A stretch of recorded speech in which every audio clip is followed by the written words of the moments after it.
अज्ञान तिमिर अंधस्य ज्ञान अंजन शलाकाया चक्षु उन्मिलितं येन तस्मै श्री गुरुवे नमः। मैं Gurkum Sen Negi, DP DIET Shimla, children physical and emotional health, school health and education, DElEd second year की कक्षा में आप सभी प्रशिक्षणार्थियों का इस दूरदर्शन कक्षा में स्वागत करता हूं। आज का हमारा विषय योग यूनिट 4 में योगासन। तो आइए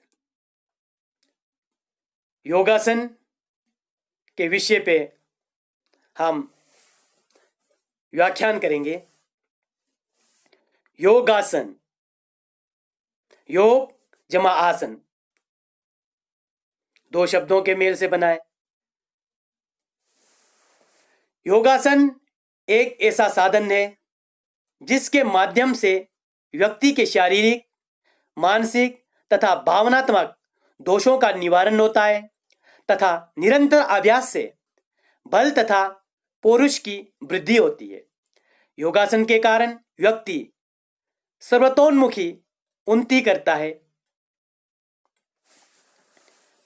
आसन, आसन शब्द संस्कृत भाषा के अस धातु से बना है जिसका अर्थ बैठना अथवा किसी विशेष स्थिति में स्थिर रहना होता है। इस प्रकार स्थिर रहकर योग साधना करने की क्रिया को योगासन कहते हैं। आसन अष्टांग योग का तीसरा सोपान है। निश्चल और सुखपूर्वक बैठने का नाम ये आसन है। महर्षि पतंजलि जी ने योग दर्शन में कहा है स्थिर सुखम आसनम, यानी कि निश्चल और सुखपूर्वक बैठने का नाम आसन है। यूं तो आसनों के बहुत प्रकार हैं, असंख्य प्रकार के आसन हो सकते हैं। इस ब्रह्मांड में, इस धरती पे असंख्य आकृतियां हैं। जैसा कि हम सब ने सुना ही है 84 लाख प्रकार की योनियां हैं। तो 84 लाख प्रकार की आकृतियां, 84 लाख प्रकार की आसन हो सकते हैं, मगर हम यहां कुछ ही आसनों का प्रयोग कर पाते हैं जिनसे हमारे शरीर को लाभ होता है। आसनों के करने से हमारे शरीर में मजबूती आती है। आसनेन रजोहंती, आसनों के करने से हमारे शरीर तथा मन की चंचलता जो है वो खत्म हो जाती है और शरीर हष्ट-पुष्ट बनता है, बलिष्ठ बनता है और शरीर रोगों से मुक्त होता है। इसलिए स्वस्थ रहने के लिए आसन हमें बहुत ही जरूरी है। आसनों का अभ्यास जो है सरलता से जटिलता की ओर करनी चाहिए। पहले कम समय के लिए और धीरे धीरे प्रयास बढ़ाना चाहिए। स्थिर सुगम आसनम, निश्चल और सुखपूर्वक बैठने का नाम आसन है। आसन में हमें सुख मिलनी चाहिए, आनंद आनी चाहिए। स्थिर सुखम आसनम प्रायतन शैथिल्य, आगे कहा है प्रायतन शैथिल्य, जोर जबरदस्ती नहीं करना। जोर जबरदस्ती नहीं करना, जितना कर सकते हैं उतने ही करना। जहां तक शरीर आराम से झुकती है, आराम से जाता है, वहीं तक ही शरीर को मोड़ना होता है। प्रायतन शिथिल्य, जबरदस्ती नहीं करना, मगर बार बार करने से हम आदर्श स्थिति तक एक दिन आ सकते हैं।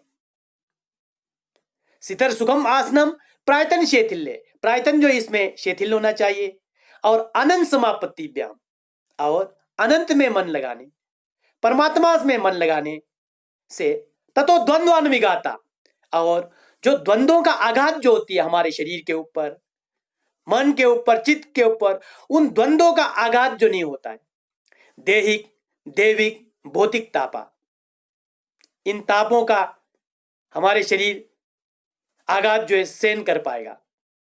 अर्थात आसनों के करने से, अभ्यास करने से हमारे अंदर मजबूती आती है। तो इसलिए आसन जो है हमें करने चाहिए अपने शरीर की स्वास्थ्य के लिए। जब हमारा शरीर स्वस्थ रहेगा तो हमारा मन स्वस्थ रहेगा, तो मन स्वस्थ रहेगा तो हमारी चित्त स्वस्थ रहेगी, चित्त स्वस्थ रहेगी तो हमें अपने आप के बारे में पता लगेगा, हमें आत्मा के बारे में पता लगेगा, और हमारी आत्मा से परमात्मा का मिलन जो है योग के एक उद्देश्य जो है इसकी प्राप्ति हो जाएगी। सैद्धांतिक और सार रूप में योग एक वैज्ञानिक एवं सुव्यवस्थित अनुशासन है जो संपूर्ण मानव की सभी ऊर्जाओं को बड़ी सरलता से संगठित करता है ताकि ब्रह्मांडीय वास्तविकता अथवा परमात्मा के साथ उच्चतम उल्लासपूर्ण तादात्म्य स्थापित किया जा सके। तो अपने इस उद्देश्य को हम प्राप्त कर सकेंगे, और उद्देश्यों की प्राप्ति के लिए योग में बताई गई ये आसन तथा क्रियाएं जो है हमें मदद करती है, ताकि हम उस सुपर पावर के साथ, उस परम आत्मा के साथ अपनी साक्षात्कार कर सके, जिसके डर से समुद्र अपनी दिशा में चल रही है, सूरज अपने समय पर आ रहे हैं, चांद अपने समय पे आ रहे हैं, सृष्टि का हर नियम जो है बराबर तरीके से लागू हो रही है, ऋतुएं अपने समय पे आती है, उस सुपर पावर या परम पिता के साथ हम लोग साक्षात्कार कर पाएंगे। पिता का पिता, पिता का पिता, पिता का पिता, यानी कि परम पिता परमेश्वर। पूर्वेशा मापी गुरु काले ना नवच्छेदात, वो पूर्वजों का पूर्वज, गुरुओं का गुरु, काल का भी जो काल है, काल भी जिसका पार नहीं पा सकता, उस परम शक्ति से साक्षात्कार करना ही हमारे जीवन का उद्देश्य है।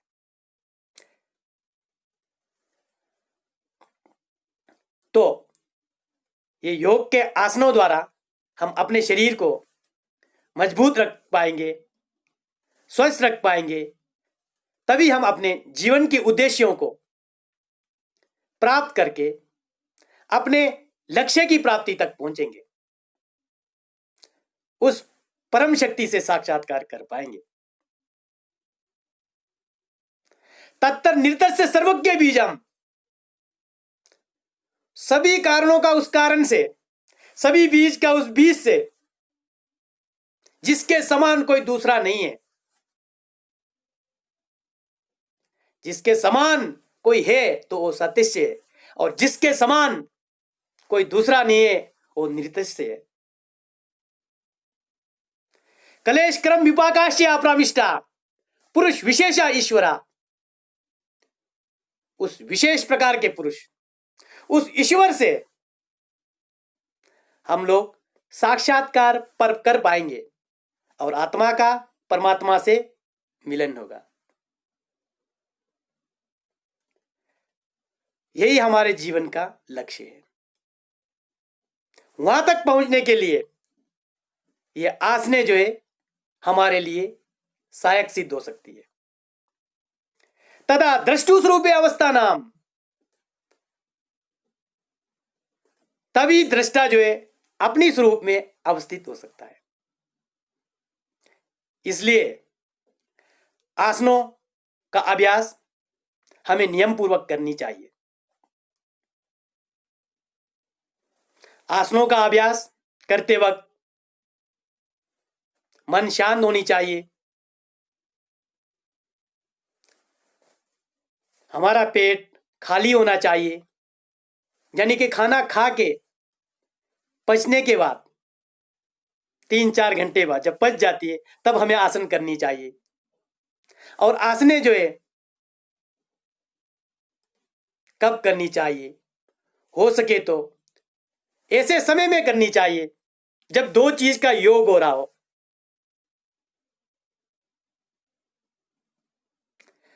ना दिन हो ना रात हो, रात और दिन का मेल दो, न रात हो ना दिन हो,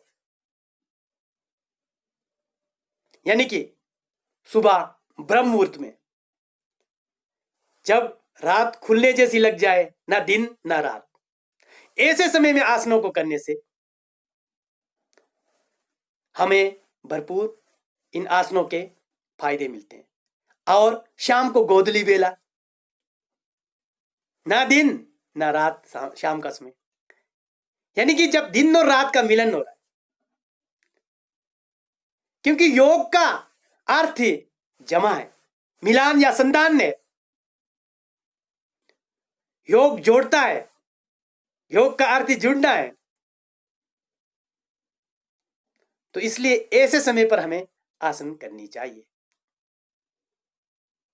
अन्य समय में भी हम कर सकते हैं जब हमारी पेट खाली हो, तो शानदार स्वच्छ वातावरण में एकांत में जाके हम आसन कर सकते हैं, ताकि हमारा अनंत में मन लगे, शांत चित्त होकर। तो इसीलिए कहा है योग के धुरंधर वक्ता तथा मूर्धन्य साधक महर्षि पतंजलि मुनि ने, शिथिर सुखम आसनम प्रयतन शैथिल्य आनंद समापत्ति व्यायाम ततो दंडवान विघाता। निश्चल और सुखपूर्वक बैठकर प्रायतन शैथिल्य, जोर जबरदस्ती ना कर, आनंद में मन लगाने से, परमात्मा में मन लगाने से, तभी तीनों प्रकार के द्वंद्व का आघात शरीर पर नहीं होता है, अर्थात हमारे शरीर जो है इतनी मजबूत हो जाती है। तो इसलिए आसन हमें करते वक्त इन बातों का विशेष ध्यान रखना चाहिए। योग से योग बढ़ता है, योग से योग बढ़ता है, योग से योग को जानना चाहिए। योग से योग बढ़ता है, योग से योग को जानना चाहिए। जो योगी योग में सावधान रहता है वो चिरकाल तक आनंद पाता है। तो इसलिए ध्यान रहे, हर चीज समय के अनुसार सही टाइम पर करना ही योग है। तो आसनों के कई प्रकार हो सकते हैं, वैसे असंख्य प्रकार है, मगर अगर आसनों को हम थोड़ा सा तरतीब से बांटने की कोशिश करें तो हो सकता है हम आसनों को बांट पाए ध्यानात्मक आसन में। जिन आसनों में बैठकर हम ध्यान लगाते हैं इजिली, वो ध्यानात्मक आसन की श्रेणी में वो आसन आएंगे। और दूसरी तरीके से हम देखें तो शरीर संवर्धनात्मक आसन, जो हम अपने शरीर को संवर्धन करने के लिए, सुंदर और शानदार बढ़िया स्वच्छ बनाने के लिए जो आसन हम करते हैं, वो आसने जो है शरीर संवर्धनात्मक आसन में आ सकती है। उदाहरण के लिए आपके सामने सुखासन, आराम से आप सुखासन में बैठ सकते हैं और ध्यान लगा सकते हैं। मगर आसन में बैठकर अपने मन को उस जगह पर लगाना चाहिए जहां पर शरीर में आपको दबाव पड़ रही है। मन के लगाने से हमारी शरीर में जहां दबाव पड़ रही है, रक्त जो है वहां ऑक्सीजन लेकर पहुंच जाता है और वहां के अवयवों को दुरुस्त करने का कार्य करता है और उसका विकास होता है। तो इस प्रकार आप सुखासन में बैठ सकते हैं। तो आगे देखते हैं हम आसनों के प्रकार। तो ध्यानात्मक आसन, जैसे पद्मासन ने, तो पद्मासन यानी कि पद्म यानी कमल, इसको कमलासन भी कहा जाता है। इस प्रकार कमल की तरह लगता है इस आसन में बैठने से। तो इस आसन में बैठकर ध्यान कर सकते हैं, हम आनंद में मन लगा सकते हैं। और जिस प्रकार पद्मासन में बैठने से हमारे शरीर के अंदर मजबूती आती है, शक्ति आती है और हमारा रक्त का प्रवाह जो है ऊपर की ओर रहता है। अधिकतर रक्त का प्रवाह ऊपर की ओर रहने से हमारे शरीर के जो सिस्टम में जितने भी अवयव हैं ऊपर की ओर, उनको भरपूर मात्रा में रक्त मिल जाता है, जिससे हमारी पेट से संबंधित बीमारियां दुरुस्त हो जाती है। शुद्ध रक्त और शुद्ध वायु अगर मिले तो हमारी कोशिकाएं जो है जिंदी हो जाती है, जो डेड सेल्स भी जो वो भी जिंदे हो जाती है। तो इसलिए पद्मासन जो ध्यानात्मक आसन है और इसको करने चाहिए। इससे हमारी मन शांत होती है और बुद्धि जो है कुशाग्र बनती है। आगे देखते हैं इसी प्रकार का आसन वज्रासन। इस प्रकार हम वज्रासन में बैठ सकते हैं। वज्रासन में बैठकर ध्यान लगा सकते हैं। वैसे तो सारे आसन भूखे पेट में करने के होते हैं, मगर एक ही आसन है ये वज्रासन। वज्रासन को आप खाना खाने के बाद भी कुछ देर के लिए कर सकते हैं। बाकी सारे आसन भूखे पेट में करने का है, जब पेट में अन्न पचा हो। तो वज्रासन के करने से शरीर में मजबूती आती है और हमारा शरीर जो है वज्र के समान मजबूत बनता है। इसलिए वज्रासन में बैठकर हमें ध्यान लगानी चाहिए। इससे हमारी घुटनों की मांसपेशियां मजबूत बनते हैं और सभी नाड़ियों का मूल स्थान जो है मूलाधार, वहां पर प्रभाव पड़ता है इसका, जिसके कारण हमारी नाड़ियां जो सशक्त बनती है और हमारा तेज जो है प्रखर बन जाता है और विभिन्न प्रकार के बीमारियों से हमें छुटकारा मिलता है।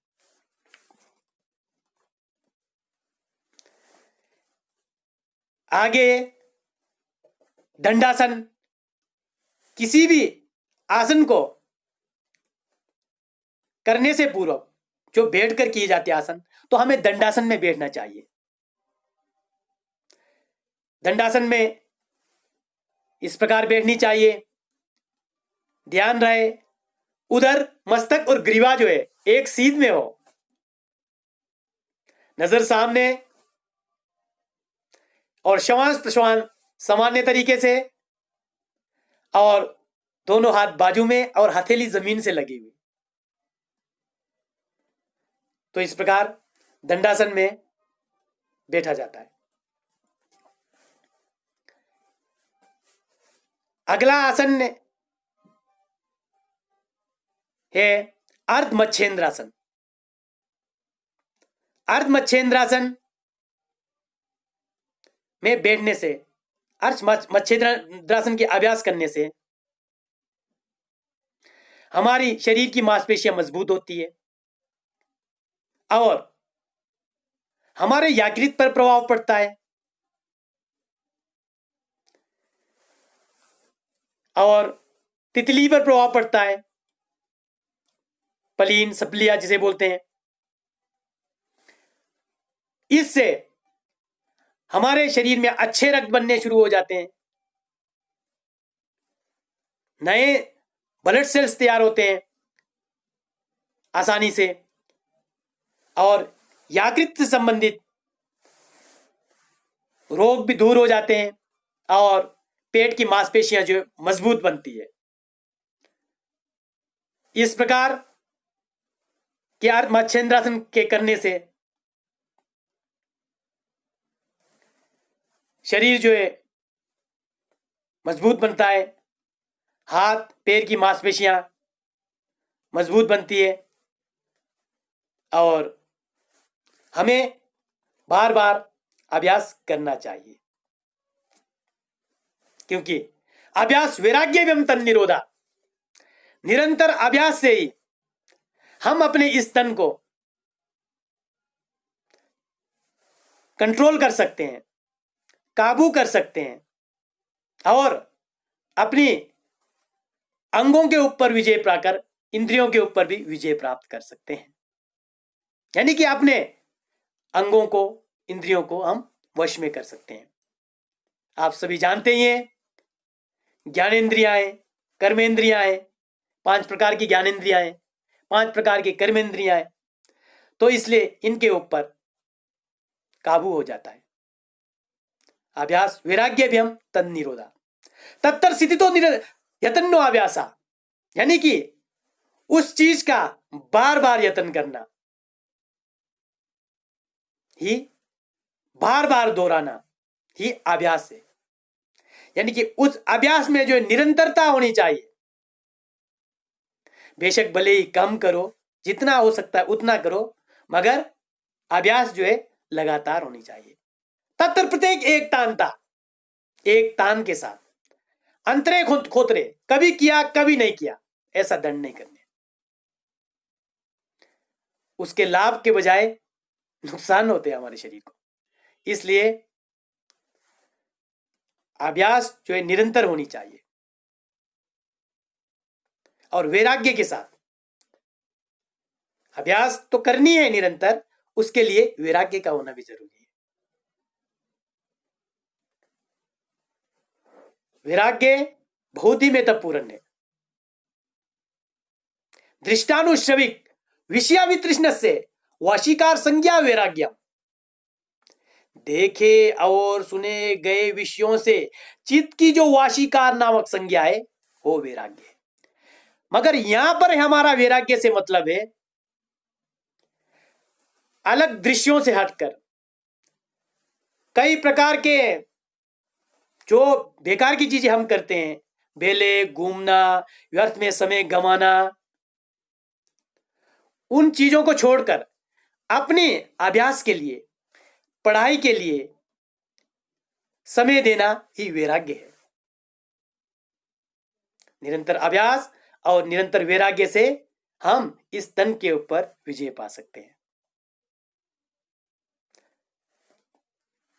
सातु दीर्घ काल निरंतर सत्कारा से भी तो दृढ़ भूमि, जब वो अभ्यास और वैराग्य जो है लंबे समय तक चलती रहती है तो दृढ़ भूमि बन जाता है, दृढ़ आस्था वाला हो जाता है।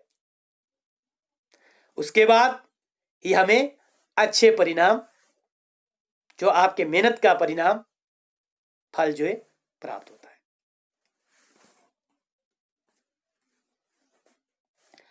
तो ये हम बात कर रहे थे कुछ ध्यानात्मक आसनों का या और दूसरे आसनों का।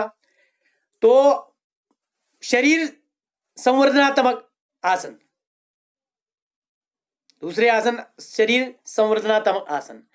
तो इसमें क्या है, उदाहरण के लिए जैसे चित्र में ताड़ासन कर रहे हैं, और ताड़ासन के करने से एक तो हमारी शरीर जो है बिल्कुल तन जाती है, सर्वोत्तान अवस्था में आ जाती है, और हमारी मांसपेशियां सीधी हो जाती है, जिससे जागृत हो जाती है हमारी नसें, और दोबारा शक्ति का संचार होता है हमारे शरीर में। इस प्रकार ताड़ासन करने से, दक्षासन में खड़े होने के बाद धीरे धीरे पंजों के ऊपर उठने और धीरे धीरे हाथों को ऊपर ले जाके तानने से, इस प्रकार ताड़ासन के करने से एक तो शरीर की लंबाई बढ़ती है, और उसके बाद जिसका वजन कम हो वजन भी बढ़ जाता है, हाथ पैर में रक्त की सिंचाई हो जाती है, और शरीर जो है सुंदर बनता है। तो इसलिए ताड़ासन का अभ्यास हमें करनी चाहिए। तो योगासनों के बारे में हम बात कर रहे हैं, तो हमने देखा कि विचार किया, एक थे ध्यानात्मक आसन और दूसरा प्रकार है शरीर संवर्धनात्मक आसन। अगर शरीर संवर्धनात्मक आसनों को या ध्यानात्मक आसनों को अगर और वर्गीकरण हम करते हैं तो हमें लगता है हम कर सकते हैं। नंबर पहला वर्ग के आसन, बैठकर किए जाने वाले आसन। जो आसन हम बैठकर करते हैं वो एक प्रकार के हुए। उदाहरण के लिए पद्मासन देखा, वज्रासन देखा हमने अभी, है ना। आकरण धनुरासन होती है, पश्चिमोत्तानासन होती है, उग्रासन जिसको बोलते हैं, उग्र भगवान शिव को बोलते हैं। और ये आसन थोड़ा कठिन होता है, मगर करत करत अभ्यास के जड़मति हो तो सुजान। अभ्यास करने से ऐसा कुछ नहीं है, सब कुछ सिद्ध हो जाता है। इसलिए पश्चिमोत्तानासन हम करते हैं धीरे धीरे। उग्रासन तो बैठकर किया जाता है, तो ये उग्रासन हुआ। उसके बाद आकरण धनुरासन हुआ। तो और भी बहुत सारे बैठ के करने के आसन हैं, इस वर्ग में आते हैं। गोमुखासन हुआ, है ना। उसके बाद पीठ के बल करने के आसन। कुछ आसने ऐसे हैं जो हम पीठ के बल करते हैं, लेट जाते हैं, है ना। शवासन हुआ, पीठ के बल करने के आसन। और पवन मुक्तासन हुआ, पीठ के बल ही होता है। मर्कटासन हुआ, पीठ के बल ही होता है ना। और स्वर्गासन, स्वर्गासन यानी कि इसको सर्वांगासन कहते हैं। स्वर्गासन के करने से, सर्वांगासन के करने से वो लाभ मिल जाता है, कहते हैं कि जो स्वर्ग में जो लाभ मिलता है वो इस धरती पर मिलने लग जाते हैं। शरीर लचीला बनता है, कमर लचीले बनते हैं, और कमर के लचीले के ऊपर ही आयुष, यौवन और सौंदर्य जो निर्भर करता है। और सीना की मांसपेशियां, सीने की भुजाएं, ये मजबूत बनते हैं, और चेहरे की मांसपेशियां सुंदर बनते हैं, कांतिमय बनते हैं। तो इस प्रकार स्वर्गासन के करने से। तो इस प्रकार हलासन, ये भी पीठ के बल सारे किया जाता है। तो ये सब बहुत सारे आसन है।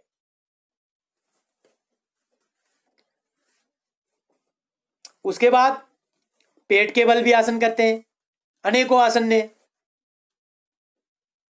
पेट के बल करने के। धनुरासन, मयूरासन, मयूर यानी मोर की तरह, बकासन,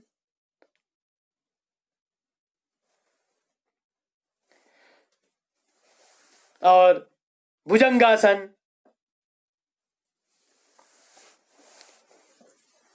शल्वासन, मकरासन।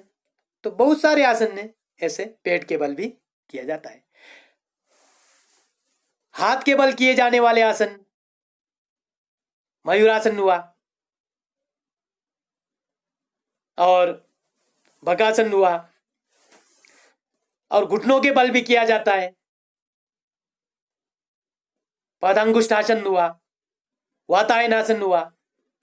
पैरों के बल भी किए जाने वाले आसन, जैसे वृक्षासन हुआ, तारासन हुआ, अर्ध चक्रासन हुआ, गरुड़ासन हुए। ऐसे बहुत सारे आसन हैं।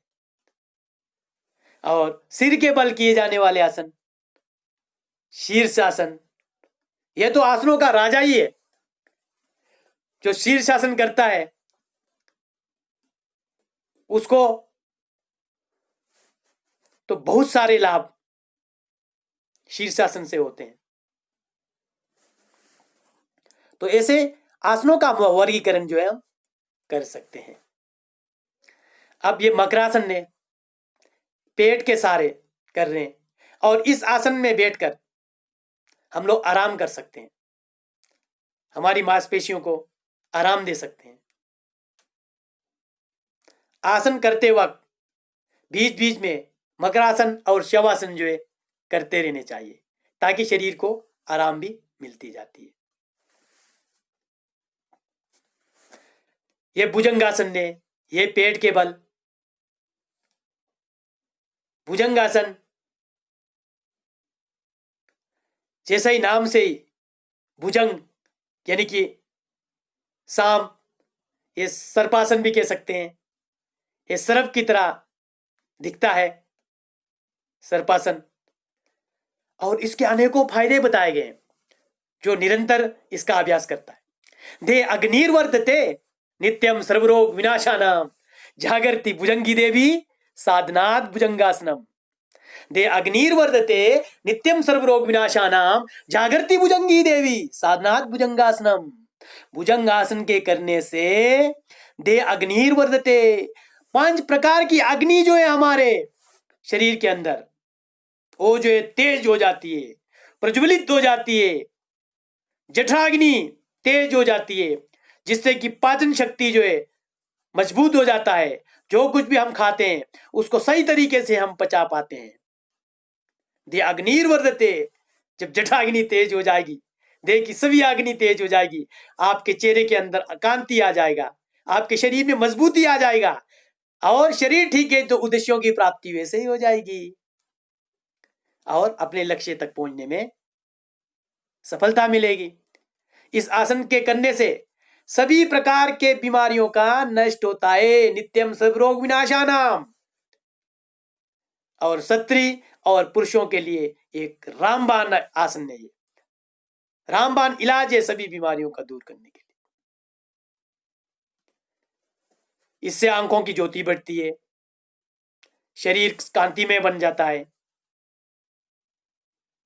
सीना चौड़ा हो जाता है, गले की बीमारियां दूर हो जाती है इस आसन के करने से।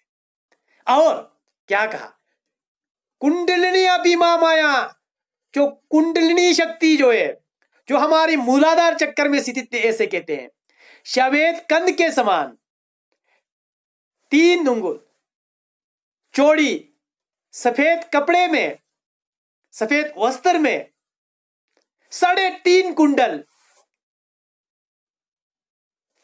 लिपटी है।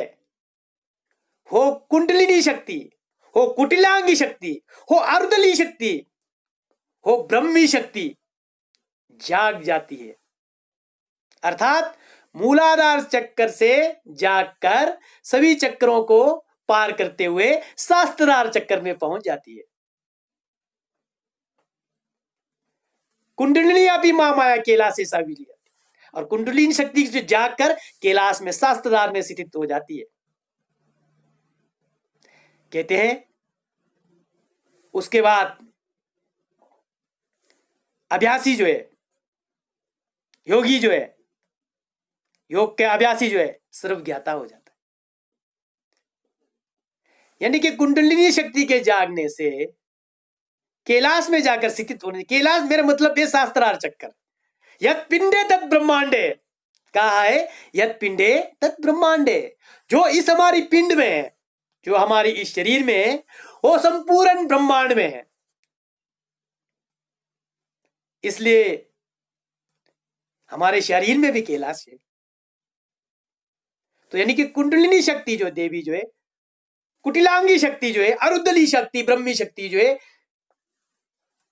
जागकर उदरगामी होकर यानी कि अपने शास्त्रार्थ तक पहुंच जाती है। तो इस आसन से मदद मिलता है।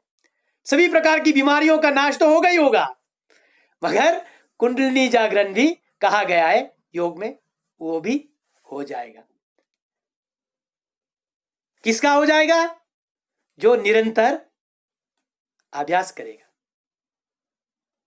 जो अभ्यास नहीं करेगा उसका कुछ नहीं होगा। तो इसलिए हमें अभ्यास करनी चाहिए। अगला आसन देखिए, पीठ के बल करने के आसन। तो पहले शवासन ही आया। कोई भी कार्य करके आप थक जाते हैं तो आप शवासन में लेट जाइए 5 मिनट के लिए। आपके शरीर को शांति प्रदान होगी, आराम मिलेगा, सभी टेंशन दूर हो जाएंगे। कहा भी है, उत्तानम शवद भूमो, उत्तानम शवद भूमो शयनम तु शवासनम, उत्तानम शवद भूमो शयनम तु शवासनम, शवासनम श्रमहरम चित विश्रांति कारकम। भूमि पर इस प्रकार लेटने से श्रम की जो थकावट, जो श्रम जो हार जाता है और हमारी चित्त जो विश्राम करने लग जाती है। वैसे भी हम सब जानते ही है, जब हम इस प्रकार खड़े रहते हैं तो हमारे हृदय को, हमारी रक्त को ऊपर की ओर सींचने के लिए, ऊपर के अवयवों को पहुंचाने के लिए मुश्किल गिरता है, मुश्किल जाता है, कठिनाई महसूस होती है। और उम्र के साथ साथ हमारी लोअर पार्ट में, नीचे की ओर जो हमारे अवयव हैं, इनको इजीली चला जाता है पृथ्वी के गुरुत्व आकर्षण के कारण भी। तो इसलिए हमारी शरीर में रक्त प्रवाह का संतुलन जो बन नहीं पाता है, तो तब क्या होता है, रक्तचाप हो जाता है। कई बार उच्च रक्तचाप हो जाता है, कई बार निम्न रक्तचाप हो जाता है, high blood pressure, low blood pressure. तो इस प्रकार के जो स्थिति में जो है, ये शवासन में हम बार बार शवासन में जब हम विश्राम करेंगे तो हमारी हृदय को भी विश्राम मिलेगा और शरीर में जो है पूरे रक्त जो है इजली सप्लाई होगी, इजली प्रवाह होगा रक्त का, और सब जगह ऑक्सीजन जो इजली मिलेगा। इससे जो है हमारी शरीर के सभी अंगों का जो है बराबर विकास भी होगा। और जहां पर रक्त अच्छी तरह प्राणवायु लेके नहीं पहुंचती है, वहां पर रक्त प्राणवायु लेके पहुंच जाएगी। अर्थात हमारे जो सर के अवयव हैं, सर में पैदा होने वाले बाल हैं, इनको भी अच्छी तरह रक्त मिलने शुरू हो जाएंगे। और जिनके बाल झड़ रहे हो, जिनके बाल सफेद हो रहे हो, तो वो भी सही तरीके से प्राणवायु और रक्त मिलने से, आवश्यक तत्व के पहुंचने से वहां पर वो भी सारे दूर हो जाएंगे। अर्थात इंद्रलुप्त होने से बच जाएंगे, गंजापन नहीं आएगा। तो इसलिए हमें इस आसन का अभ्यास करना चाहिए। आगे चलकर इसी जो आसन में जो है योग निद्रा कराई जाती है, योग निद्रा कराई जाती है और इसमें योग निद्रा में की अभ्यास कराई जाती है। सो हम आगे योग निद्रा के ऊपर भी चर्चा करेंगे। इस प्रकार अपनी आत्मा के आंखों द्वारा अपनी पैर की अंगूठे से लेकर एक के अंगुलियों, पैर, टखने, पिंडली, जांघा, घुटने, इन सब को देखा जाता है मन के आंखों द्वारा। और इनको ऑर्डर भी दिया जाता है, आदेश भी दिया जाता है, आज तक आपने बहुत दौड़ा, बहुत काम किया, अब आप शिथिल हो जाइए, आराम करिए, हे मेरे पूरे टांग। ऐसे हाथों को देखा जाता है, ऐसे फिर बायां हाथ, बायां पैर, पेट की मांसपेशियां, सीने की मांसपेशियों को अपनी मन के आंखों द्वारा, आत्मा के आंखों द्वारा देखते हैं, आत्मा द्वारा। वैसे पीठ के मांसपेशियों को और चेहरे की मांसपेशियों सबको रिलैक्स होने के लिए ऑर्डर दे देते हैं। उसके बाद जिस प्रकार एक यात्री जो है ट्रेन के अंदर सफर करता है, रास्ते में चलते हुए बहुत सारे अलग अलग जगहों से गुजरती है वो रेल या वाहन जो है, तो अलग अलग प्रकार की जो नजारे हमें नजर आते हैं, वो सब हमारे चित्त के ऊपर बैठते हैं और रिकॉर्ड हो जाता है। वैसे ही हमारे जीवन में भी बचपन से लेकर अब तक जो है बहुत सारी चीज जो है रिकॉर्ड हो चुकी है, हमारे चित्त पे रिकॉर्ड हो चुकी है बहुत सारी चीजें। उन चीजों को एक एक करके दोहराया जाता है, देखा जाता है मन द्वारा। तो इस प्रकार कराई जाती है। सो हम आगे इसका प्रैक्टिस करेंगे आगे के कक्षा में। तो इस प्रकार योग निद्रा कराई जाती है।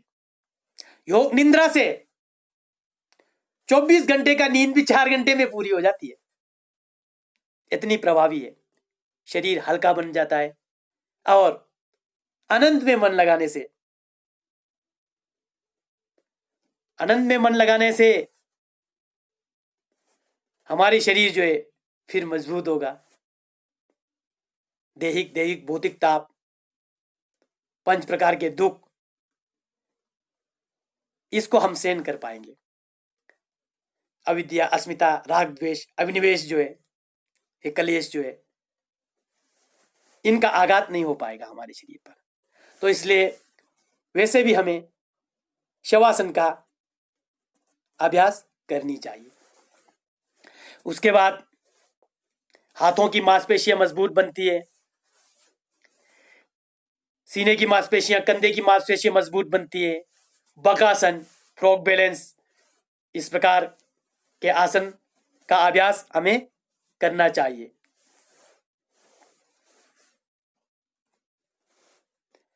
वृक्षासन, हाथ पैरों में रक्त की सिंचाई होती है, शरीर पे कांति आ जाती है। ताड़ासन, ताड़ासन का प्रयास भी, अभ्यास भी निरंतर हमें करनी चाहिए। तो इस प्रकार इन आसनों का अभ्यास करना चाहिए। अभ्यास करने पर ही सब कुछ सिद्ध हो सकता है। और उत्साह होनी चाहिए, साहस होना चाहिए। उत्साह सासा धैर्य तत्वज्ञानाच्या निश्चयात, उत्साह सासा धैर्य तत्वज्ञानाच्या निश्चयात, जनसंग परित्याग, जनसंग परित्याग षड्वीर योगो प्रसिद्धति। हठ योग में कहा है उत्साह सासा धैर्य तत्वज्ञानाच्या निश्चयात, किसी भी काम को करने के लिए उत्साह होनी चाहिए, जोश होने चाहिए, जज्बा होना चाहिए। उत्साह से करना है। अगर उत्साह खत्म हो गया तो फिर खत्म, फिर अभ्यास नहीं हो पाएगा। उत्साह होना चाहिए, उमंग होनी चाहिए, फिर साहस, हिम्मत रखनी है कि मैंने ये अभ्यास करना है। हमें चाहे पढ़ाई का अभ्यास हो, चाहे हमें खेल का अभ्यास हो, जीवन में आगे बढ़ने के लिए हमें करनी चाहिए साहस के साथ। उत्साह सासा धैर्य, फिर धैर्य होना चाहिए कि अभी किया बस अभी रिजल्ट मिले, ऐसा नहीं होना चाहिए। रिजल्ट जो है, अच्छे फल जो है, जब हमारी प्रयास जो पूर्ण होती है तभी मिलेगी, समय आएगा तभी मिलेगा। हमारा कर्म में अभ्यास करते रहना, प्रयत्न करते रहना।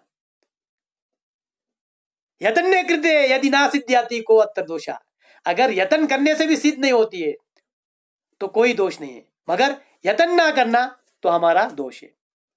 इसलिए अभ्यास जो है हमें करनी चाहिए और धैर्य के साथ। एकदम ही कुछ होने वाला नहीं है।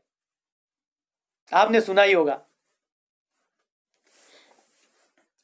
धीरे धीरे रेमना धीरे सब कुछ होए, धीरे धीरे रेमना धीरे सब कुछ होए, माली सिंचे सो गड़ा ऋतु आए फल होए। तो सब कुछ धीरे से होती है, मगर एक ही दिन में भी माली कई बार पौधे को पानी देने लगे, सैकड़ों बार, तो फल थोड़ी लगेगी।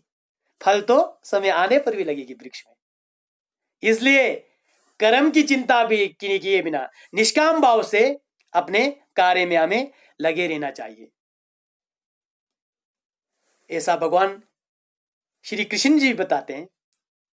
तो आपने सुना ही होना, कर्मण्यवाधिकारस्य मा फलेषु कदाचन मा कर्म फल हेतु भूमा ते संगस्तु अकर्मणि। तेरा अधिकार कर्म करने में, ना ही तू फल की इच्छा रख, ना ही तू फल की चिंता कर। तेरा अधिकार कर्म करने में, ना ही तेरे कर्म ना करने की आसक्ति हो और ना ही तू कर्म करने का कारण बन। इसलिए निष्काम भाव से हमें कार्य करने चाहिए, तभी हम आगे बढ़ सकते हैं। तो उत्साह होनी चाहिए, साहस होनी चाहिए, धैर्य होनी चाहिए। फल की चिंता नहीं करनी, अभ्यास करनी है। उत्साह, साहसा, धैर्य, तत्व ज्ञानाचा निश्चयात्, तत्व ज्ञान होनी चाहिए भैया। जो चीज समझ नहीं आया वहां पर नहीं आया, उसको जानने की कोशिश करना है, तत्व ज्ञान उसके बारे में। खाली कई बार क्या होता है, अध्यापक पढ़ा रहे होते हैं, हम विद्यार्थी सुन रहे होते हैं, कुछ चीजें ऐसी होती है जो हमारे समझ में नहीं आती है, और कठिन शब्द होते हैं, कोई गणित के सूत्र होते हो सकते हैं जिसके बारे में हमें पता नहीं लगता है, मगर फिर भी हम क्या करते हैं, हाँ जी, हाँ जी। अब गुरुजी पूछे समझ आया तो भी हाँ जी, हाँ जी सिर हिलाते हैं। कई बार तो हम अपनी आदतों के कारण ही बोलते हैं हाँ जी, हाँ जी, सीखना नहीं चाहते हैं, करना नहीं चाहते हैं, बस समय निकल जाए विद्यार्थी। कई बार क्या होता है, बेइज्जती की वजह से मैं पूछने लग जाऊं तो क्या होगा, दूसरे विद्यार्थी मेरे मजाक उड़ाएंगे, वो सोचेंगे इसको तो कुछ नहीं आता है। या कई बार अध्यापक के व्यवहार से, कि अध्यापक का व्यवहार, कहीं अध्यापक मुझे डांट ही ना दें, तो इस वजह से हम नहीं पूछते हैं और हाँ जी करते रहते हैं। बाद में अगर किसी ने पूछ लिया तो फिर नाजी हो जाता है, अपने को भी पता नहीं लगता है। तो जो चीज नहीं आती है, हाँ जी नहीं करना होता विद्यार्थी को, वहां पर पूछना पड़ता है उसी चीज को वहीं खड़े होकर। जब अध्यापक कराते हैं कक्षा में किसी भी विषय में, श्याम पट के ऊपर, श्वेत पट के ऊपर, चाहे हरे पट के ऊपर करवाते हैं। पहले तो श्याम पट्टी होती थी, आज तो कई प्रकार के पट चले हैं, है ना। तो उसी समय विद्यार्थी को जब समझ नहीं आता है, उस चीज के बारे में पूछना चाहिए कि गुरुदेव मुझे ये बात समझ नहीं आई। अगर समझ नहीं आती है तो एक बार नहीं 100 बार भी पूछनी चाहिए, जब तक हमें समझ नहीं आती। जब हम समझ जाते हैं तब हमें आगे बढ़नी चाहिए। हो चीज ये तत्व ज्ञान, उस चीज की सत्यता के बारे में जानना, सत्य जानना, उसका मतलब जानना। नहीं आता है तो नहीं आता है भाई, तो तभी इलाज हो जाएगा, तब वो गुरुदेव अपने तरीके से समझाएंगे। तो कभी ना, हमें हर चीज में हम क्या कहते हैं, कई बार इग्नोर कर देते हैं, ध्यान नहीं देते हैं। हाँ जी एक नहीं आया पढ़ने तो एक का अर्थ नहीं, तो हम आगे बढ़ जाते हैं। फिर ऐसा दूसरा तीसरा होता है, तो बहुत सारी चीजें हमें नहीं आती है। तो इसलिए यहां पर क्या बोलता है योग में, तत्व ज्ञान होना चाहिए विद्यार्थी को, जो उत्साह होना चाहिए, साहस होना चाहिए, धैर्य होना चाहिए, तत्व ज्ञान। उत्साह, साहसा, धैर्य, तत्व ज्ञानाचा निश्चयात्, जनसंग परित्याग। बहुत महत्वपूर्ण बात है, तभी वैराग्य लगेगी। जनसंग परित्याग, जनसंग, ज्यादा लोगों के बीच में नहीं रहना, इससे अपने समय बर्बाद हो जाते हैं विद्यार्थी के, और वो अपना अभ्यास नहीं कर पाएगा। चाहे योग की क्रियाओं का अभ्यास, आसनों का अभ्यास हो, चाहे अपनी पढ़ाई करनी हो, चाहे अपनी विशेष प्रकार की कोई खेल में अभ्यास करना हो, नहीं हो पाएगा। फिर सभी के साथ मिलकर समय बर्बाद हो जाएगा, व्यर्थ के गप्पों में समय निकल जाएगा। तो इसलिए जनसंग परित्याग बहुत जरूरी है अपने अभ्यास के लिए। तो उत्साह, साहसा, धैर्य, तत्व ज्ञानाचा निश्चयात्, जनसंग परित्याग, षड्वीर योगो प्रसिद्धति। ये 6 बात जो है योग में योगी को, अभ्यासी को, विद्यार्थी को प्रसिद्धि की ओर ले जाती है, अगर इन 6 बातों का पालन किया तो। उत्साह, साहसा, धैर्य, तत्व ज्ञानाचा निश्चयात्, जनसंग परित्याग, षड्वीर योगो प्रसिद्धति। अच्छा, दूसरी तरफ फिर बताते हैं 6 विचार। 6 विचार दूसरी तरफ और बताते हैं कि हठ योग में अत्याहार प्रयास प्रजल्पो नियमाग्रे, अत्याहार प्रयास प्रजल्पो नियमाग्रे, जनसंलोल्यन्य च षड्वीर योगो विनाशति। अत्याहार, ज्यादा खाना, ज्यादा खाना, ज्यादा खाने से योग सिद्ध नहीं हो सकते, हम अपने उद्देश्य लक्ष्यों को प्राप्त नहीं कर सकते। इसलिए खाने भी जो लिमिट की खानी चाहिए, नहीं तो ये पेट जो है ना हमारा पूरा शरीर ही पेट बन जाता है, सब जगह पेट ही भर जाए, पेट ही बढ़ने लगता है। तो इसलिए आहार जो है विद्यार्थी को अल्पाहार होना चाहिए, सात्विक आहार होना चाहिए। रुपया भर का हमारा पेट है ना, तो 58 भर का अन्न भरना है हमने, 25% 4 अन्ना भर का तरल पदार्थ लेने हमने, और 25% 4 अन्ना भर का खाली रखने, केवल 75% भरने, 25% वायु के गमनागमन के लिए खाली रखने। यानी कि एक रोटी 2 रोटी और खाने का दिल करता है तो उस समय छोड़ देनी चाहिए,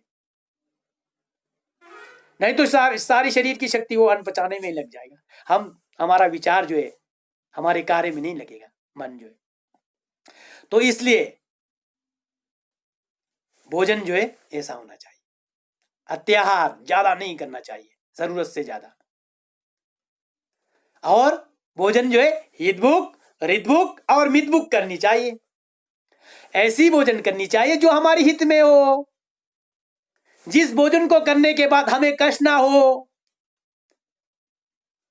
ऐसी भोजन करनी, हमारी शरीर को कष्ट ना हो, पचाने में कष्ट ना हो, इजली पच जाए, जिसमें हमारे शरीर को जो चीजें चाहिए वो मिले, वो पोषक तत्व मिले, ऐसी भोजन करनी चाहिए। ऐसी भोजन करनी चाहिए हित में हो, हमारी आहित में नहीं होनी चाहिए वो भोजन, हमारे शरीर को नुकसान में नहीं लगानी चाहिए। ऐसी भोजन का सेवन नहीं करना चाहिए जो हम अपनी जो सही होश में ना रह पाए, ऐसी विजातीय द्रव्य। तो भोजन जो है हितभुक होना चाहिए, उस भोजन में पाप नहीं होना चाहिए, किसी को तंग ठगी चोरी करके नहीं खाना चाहिए, किसी को मार दाड़ के किसी का शरीर ही खा लिया, ऐसा नहीं होना चाहिए किसी प्राणी का। तो इसलिए ऐसी भोजन करनी चाहिए हितभुक जो हमारे लिए हितकर हो, और मितभुक जो हम विचार कर रहे थे, यानी कि 50% जो है अन्न और तरल पदार्थ जल जो है मिला, ये जो 25% खाली रखना चाहिए, ये रहा मितभुक। और ऋतभुक और ऋतु के अनुसार करनी चाहिए। प्रकृति ने जो इंसान जहां रहता है वहां पर जो है उसको खाने के लिए बहुत सारी चीजें दी है इस धरती माता, उन चीजों का सेवन करें तो हम ज्यादा स्वच्छ और मजबूत रह सकते हैं,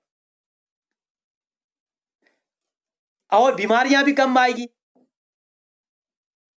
जब दूर से भोजन आती है, किसी और मौसम का, कहीं और जगह का आता है इतने दूर से, तो हो सकता है उसमें मिलावट हो, कई प्रकार की बीमारियां हो, पुराने हो गया हो, कई चीजें उसमें सारी साथ आती है।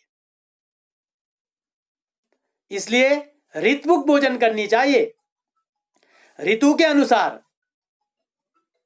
जिस मौसम में जो चीज पैदा होती है, जो फल, ऋतु फल जिस जिस मौसम में जो होता है उस मौसम में वो खाएं, सब्जियां, मौसमी सब्जियां खाएं, तो हमारे शरीर को बहुत ही सहायता मिलती है। और ऐसी ऋतुभुक करनी चाहिए भोजन जो है, हितभुक, ऋतुभुक और मितभुक। नहीं तो क्या होता है,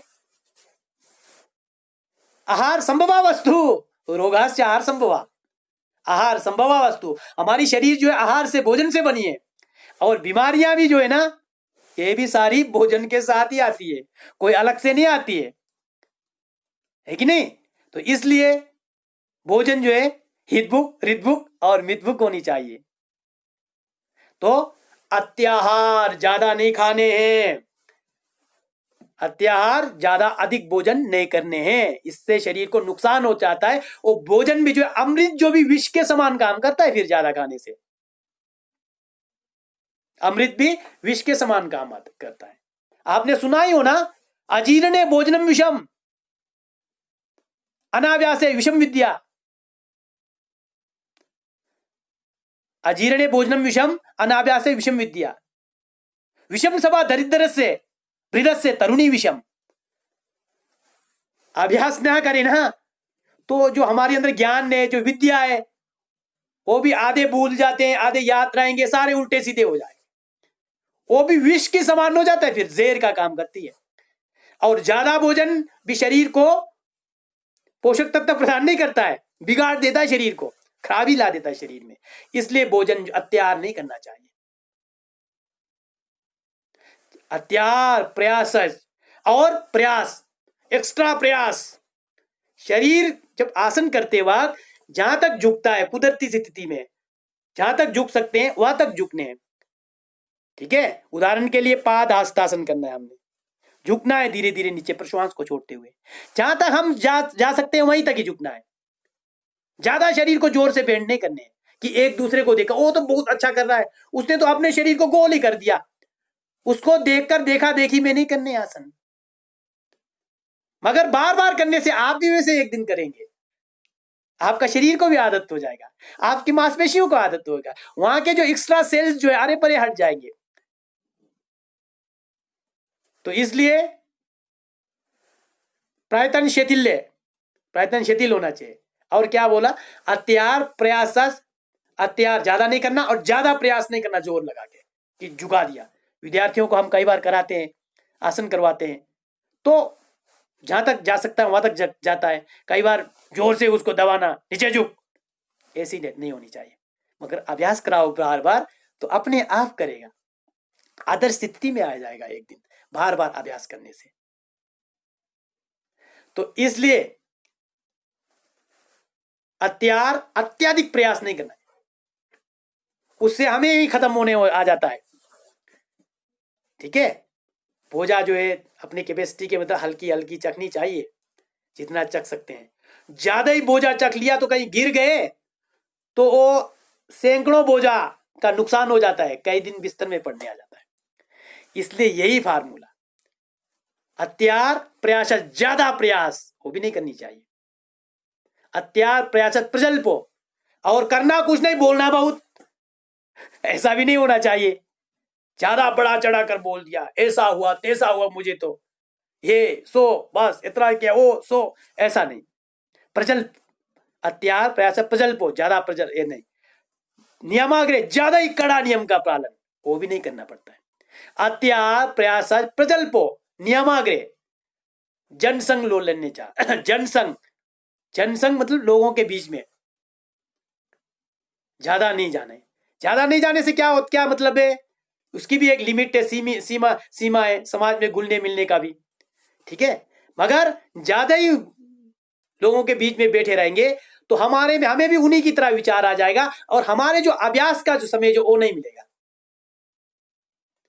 ठीक है, तो इसलिए हमें पढ़ाई करने का, मनन करने का, चिंतन करने का, अभ्यास करने का समय नहीं मिलेगा, उसमें ब्रेक लग जाएगी तो हम आगे बढ़ नहीं पाएंगे। इसलिए अत्यार प्रयास प्रजल्पो नियमाग्रह, जनसंग ज्यादा नहीं होनी चाहिए, लोलन्य चा, और ज्यादा जो चंचलता जो है। ठीक है, षड्वीर योगो विनाशति, ये 6 चीजें जो है, 6 बातें जो है योग में योगी को, अभ्यासी को, विद्यार्थी को विनाश की ओर ले जाती है। अध्यार प्रयास प्रजल्पो नियमाग्रह जनसंग लोलन्य षड्वीर योगो विनाश्यति, उत्साह सासा देरे तत्व ज्ञान नित्यात् जनसंग परित्याग षड्वीर योगो प्रसीदति, ऐसे स्वामी सुभातमाराम जी कहते हैं। तो हठ योग में लिखा है। ठीक है, गुरु घेरन और शिष्य चंद कपालिक के बीच में जो संवाद जो आता है ना, तो हठ योग, तो इसलिए इन बातों का हमें पालन करनी चाहिए। तो इस प्रकार से आसन है गरुड़ासन।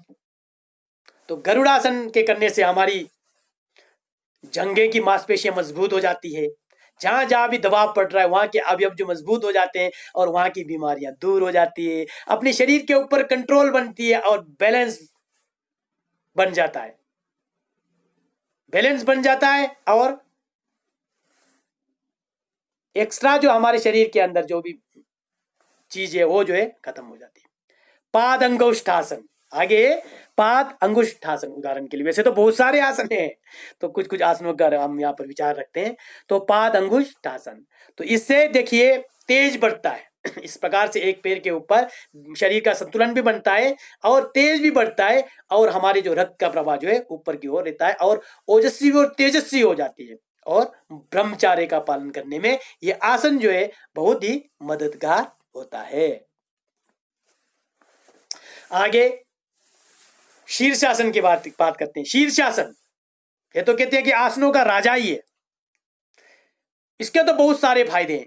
कहते हैं कि जो 3 घंटे शीर्षासन लगाएगा वो तो बोलता है तीनों लोगों का विजेता हो जाएगा।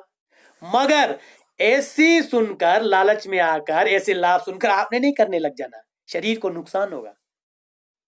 इसलिए कम, शुरू में कम करनी चाहिए, कम यानी कि कोशिश करना और उसके बाद कम, यानी कि 5 second, 10 second, 15 second, 20 second, 30 second ऐसी बढ़ानी चाहिए।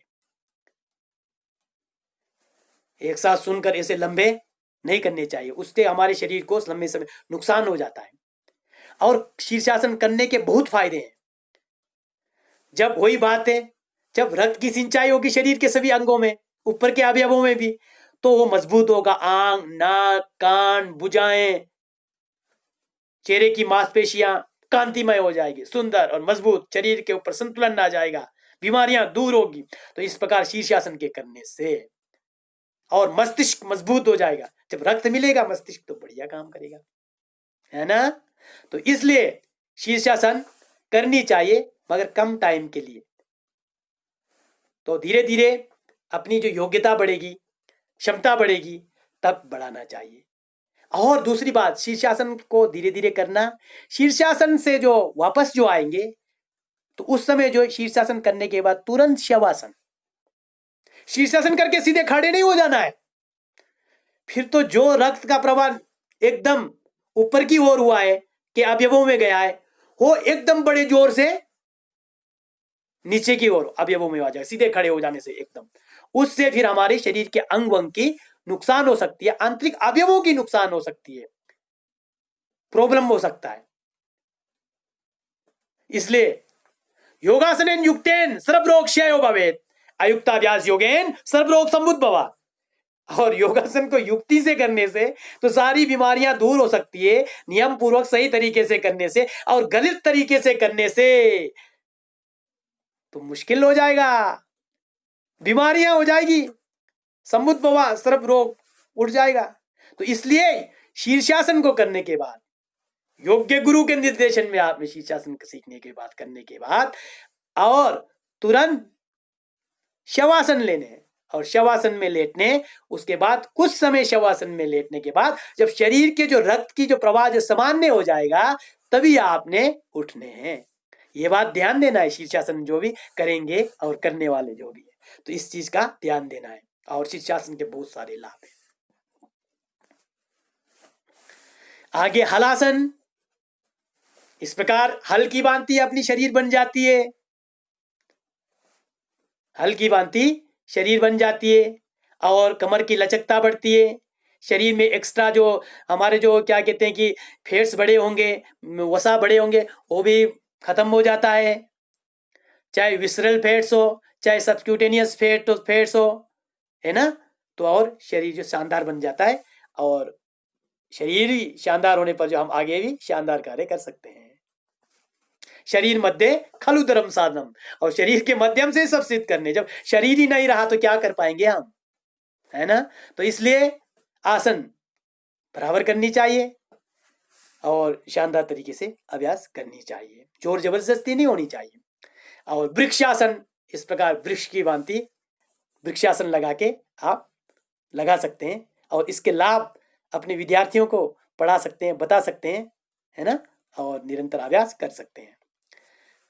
ध्रुवासन, ध्रुव की तरह, ठीक है, ऐसे खड़े होने, ध्रुव तारे की तरह, है ना। शरीर का संतुलन बनता है, और जहां जहां भी शरीर में दबाव पड़ रहा है वहां के जो मांसपेशियों का विकास होगा, और वहां पर जो बीमारियां होंगे उन सबका भी खात्मा हो जाएगा, है ना। चंचलता तो नष्ट होगी आसनेन रजवंती। कोणासन, इस प्रकार हम कोणासन कर सकते हैं। है ना। मगर करना जो है धीरे धीरे करना है। आसन जो है एकदम नहीं करने, तुरंत नहीं करने, तेज नहीं करने, धीरे से प्रश्वास छोड़ते हुए जाने हैं। आदर्श स्थिति में पहुंचने के बाद रुकने हैं, फिर धीरे से सामान्य स्थिति में आने हैं। तो इस प्रकार कोणासन, त्रिकोणासन, तो कई प्रकार के आसन हैं। दक्ष आसन, दक्ष यानी कि किसी कार्य को करने के लिए तैयार होना, यस रेडी, दक्ष आसन, सावधान, अटेंशन, एकदम बिल्कुल दक्ष आसन, है ना। तो इस प्रकार दक्षासन भी किया जाता है। मयूरासन, मयूर मोर की तरह बनना।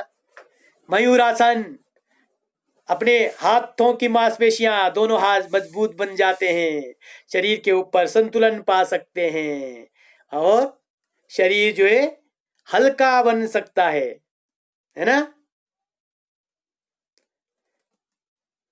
तो इस प्रकार से कायाकाशो संबंध से हमारा लघु तूल संपाते चा, शरीर जो बिल्कुल हल्का बना देना, हल्का हो जाएगी रुई की भांति। तो आकाश गमनम, तो आकाश में उड़ सकते हैं तो इस प्रकार शरीर जो है हल्के बन जाती है आसनों के करने से। तो पेट के अवयव जो मजबूत हो जाती है, यौगिक मसाज मिल जाता है पेट के अवयवों को, इस प्रकार मयूरासन करने से। मयूर यानी मोर। तो ये आसन कुशनों में भी काफी व्यायाम दे देता है और शरीर को भी शीघ्रता से शक्ति प्रदान करता है। थोड़े भी करोगे ना, पूरी व्यायाम दे देता है, व्यायाम का लाभ दे देता है। पाचन शक्ति विकसित करने की दृष्टि से यह आसन एक अत्यंत लाभकारी है, अद्भुत आसन है। जठराग्नि तेज हो जाती है इससे। यह आसन वायु, पित्त और कफ बढ़ने से होने वाले रोगों को दूर करता है। वायु, पित्त और कफ बढ़ने से होने वाले रोगों को भी दूर करता है यह आसन। और मधुमेह तथा अर्श, बवासीर के कारण होने वाले रक्तस्राव को भी रोकता है। तो ऐसे आसनों के बहुत फायदे होते हैं, है ना।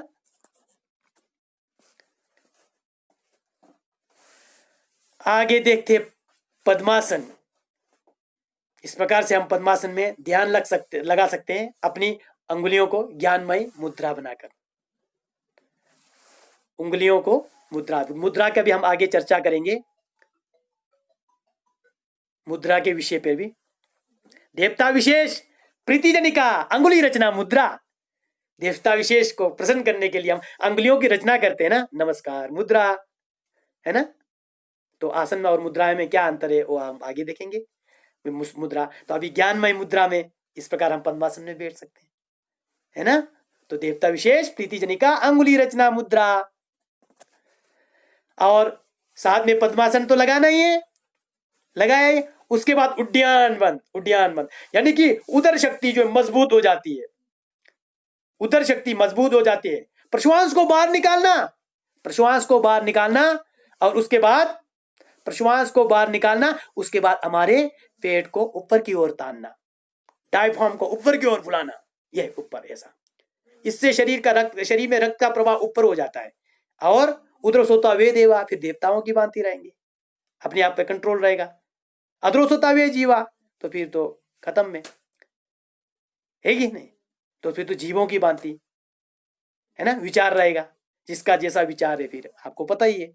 यम यम वापी समरण भावी तजद्यन्ते कलेवरम तम एव एंति कोन्ते सदा तद्भाव भाविता। जिसका जैसा विचार है, जैसी जैसी वृत्ति है, उसी के अनुरूप भी उसका अगला जो है निर्णय हो जाता है। चाहे अगले जन्म का निर्णय हो या कोई अगले आपकी जो हम लोग अगले हमारी पदोन्नति होना है, जो अगले लक्ष्य को प्राप्त करना है, उद्देश्यों को प्राप्त करना है, उसकी जो डिसीजन जो है उसकी वृत्ति के अनुसार ही हो जाता है। तो इसलिए देवताओं की तरह विचार रखना है, जीवों की तरह नहीं, निमन। तो इसलिए उदर शक्ति तो मजबूत हो ही जाती है।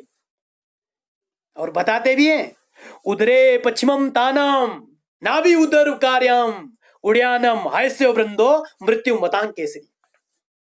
उदरे पश्चिमम तानाम नाभि उदर कार्याम उड्यानम हैस्यो बंधो मृत्यु मतांग केसरी। उधर को पश्चिम की ओर तानने से, नाड़ी को, नाभि को ऊपर की ओर, अंदर की ओर खींचने से ऊपर की ओर, तो हमारे शरीर के अवयव जो मजबूत बन जाते हैं बोलते हैं। और ये जो साधक इस क्रिया को जो करता है, इसका साधक के वो मौत को भी जीत लेता बोलता है, मृत्यु को भी जीत लेता बोलता है। मृत्यु को जीत लेना मानी वो जो है उसकी आयु जो काफी लंबी होगी। अवयव जो मजबूत है आंतरिक, तो शरीर मजबूत है तो आत्मा को कोई दुख नहीं हो रहा है ना। आत्मा क्या है, हमारे शरीर में एक किरायादार है। शरीर एक कमरे की भांति है। जब हमारा कमरा जो मकान जो है फटा हुआ होगा, कहीं से पानी चुएगी, कहीं से कुछ घुसेगा, कहीं से कीड़े मकोड़े घुसेंगे, गंद हो, कहीं से दीवार गिरने लग जाए, हम उस मकान को, टूटे हुए मकान को किराएदार छोड़ देता है।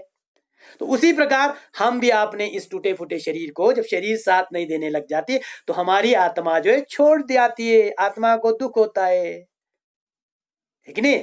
तो दुख होता है तो आत्मा उसमें रह नहीं पाएगी, इस शरीर को छोड़ देगी। तो इसलिए हमारी शरीर जो है मजबूत हो जाती है। जब लंबे समय तक हम जीवित रहेंगे, अपने शरीर के अवयव मजबूत रहेंगे, तभी हम अपने उद्देश्यों की प्राप्ति कर सकते हैं। ठीक है, अपने जीवन में सफल हो सकते हैं, अपनी जरूरत की चीजों को प्राप्त कर सकते हैं, अपना कार्य अच्छी तरह से कर सकते हैं। उसके बाद जो हमारा मेन लक्ष्य है, तदा दृष्टु स्वरूपे अवस्था नाम, तब हमने इस दृष्टा को अपने स्वरूप में अवस्थित करना है। तभी धर्म में एक समाधि लगेगी। प्रसंख्याने अपि अगुस्ते सर्वदा विवेक ख्याति धर्म में एक समाधि तभी लग पाएगी। तो इसलिए ये बहुत ही शानदार है। शानदार जो उपाय बताए हमारे पूर्वजों ने, प्राचीन ऋषि मुनियों ने, हमारे सीनियर्स ने, तो इस प्रकार के उड़ियान बन लगाने से तो हम आप सभी को करना चाहिए, आने वाले विद्यार्थियों को भी सिखाना चाहिए। तो इस प्रकार उड़ियान बंद का प्रयास जरूर करेंगे आप सभी। हाँ, अब थोड़ी सी शुद्धि क्रिया का बात करते हैं अंत में। शुद्धि क्रियाएं पहले करनी चाहिए, तब जाके आसन करने चाहिए, तभी आसनों का लाभ मिलेगा। शरीर के अंदर जब सफाई होती है, पहले सफाई करनी है। जैसा दाग लग जाता है एक सफेद वस्त्र पे, तो पहले उस दाग को हटाना है। बिना हटाए हम क्या कहते हैं, उस वस्त्र को फोल्ड करेंगे, तय करेंगे, तो दाग जो है सब जगह फैल जाएगा, सारे वस्त्र काले हो जाएंगे। उसी प्रकार हमारे शरीर को पहले सफाई करनी चाहिए, बाह्य शौच और आंतरिक अवयवों की सफाई। तो इसलिए शुद्धि क्रिया पहले करनी चाहिए, जैसी जल नेति, दुख नेति, धृत नेति, है ना, धोती, धोती यानी धोना अमाशय को, वस्त्र धोती, दंड धोती, है कि नहीं, वमन धोती, गज करनी, पानी पीना, निकालना, हाथी की तरह, हाथी जैसा सूंड से निकालता है। गज कर्म यही जानिए, पिए पेट पर नीर, फिर युक्ति सो गाड़ियां रोकना हो शरीर, वस्त्र धोती। अब ये नेति, नेति में सूत्र नेति, सूत्र लगाना, साफ करना। तो ये पहले जो कर्म जो है ये करने चाहिए, तभी उसके बाद आसन के लाभ जो आपको मिलेंगे। शुद्धि कर्म करने के बाद ही आसन करने चाहिए हमें। शरीर शोच जाकर, शोच से निवृत्त होकर, ठीक है, पहले शोच जाओ, शोच से निवृत्त हो जाओ, है ना, पेट भी खाली हो, तो उसके बाद ही आसन करना। तो इसलिए शरीर में बीमारियां भी ना हो, कोई बीमारी लगी तो उसकी इलाज कराओ पहले, ठीक है, तभी आसन करना। इस प्रकार से ध्यान देना पड़ता है कि नहीं। तो उससे संबंधित आसन हमें नहीं करनी चाहिए, किसी बीमार की अवस्था में उच्च अवयव से संबंधित।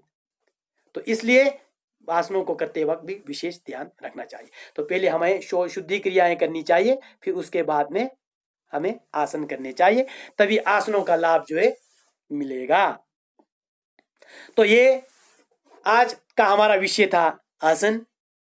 तो मुझे उम्मीद है आप सभी योग में बताई गई इन मान अभ्यासों के बारे में इसे आत्मसात कर इसका अभ्यास करेंगे और आने वाले समय में अपने लिए, अपने अपनों के लिए, परिवार, ग्राम, जिला, समाज, देश, पूरी संसार के लिए, वासुदेव कुटुंबकम, सबके लिए, ताकि सभी सुखी रहे, अपने लक्ष्य को प्राप्त करें और इस परमपिता परमेश्वर की बनाई हुई इस सुंदर वसुंधरा पर जो है आनंद पूर्वक, उल्लास में,